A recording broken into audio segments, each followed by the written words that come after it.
Well, uh, industrial modern agriculture, the stuff that we're kind of used to thinking of as farming, is pretty well fossil fuel based. I mean, all that beautiful topsoil across the Midwest is mostly serving as a kind of matrix to hold plants upright while we pour oil on them to make them grow.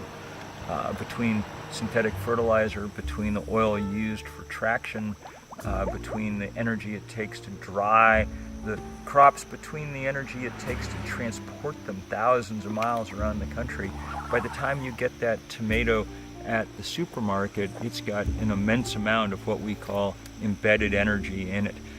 We're using maybe 10 calories of fossil energy to make 1 calorie of tomato, which is why it's nice to be able also just to, walk out your door and come to your garden and find one with no embedded energy at all. 100 years ago in this country, 50% of Americans farmed.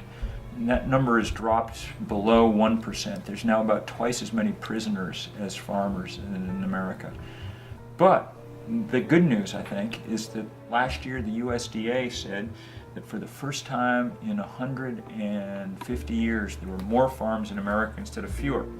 And so we have all kinds of great new institutions. We have the CSA, the Community Supported Agriculture Farm.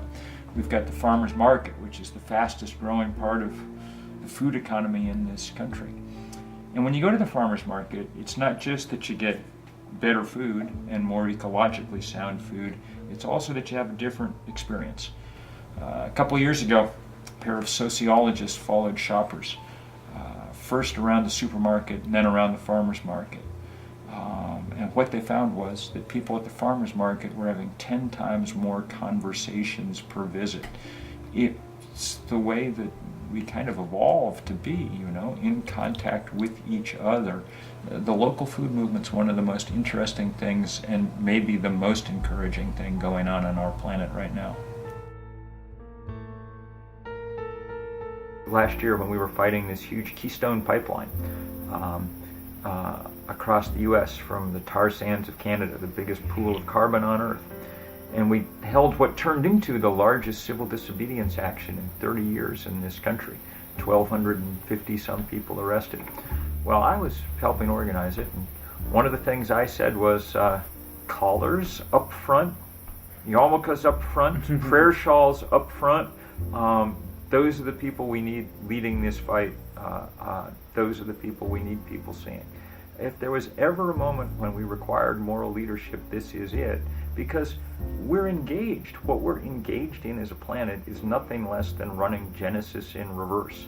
We're kind of taking those 7 days and decreating them, one species at a time, one landscape at a time. And if the religious community is not going to stand up to defend, the very first thing that God did, build this beautiful planet for us, then I don't know what it's going to stand up for. This is the moment, and these are the people who need to be doing it.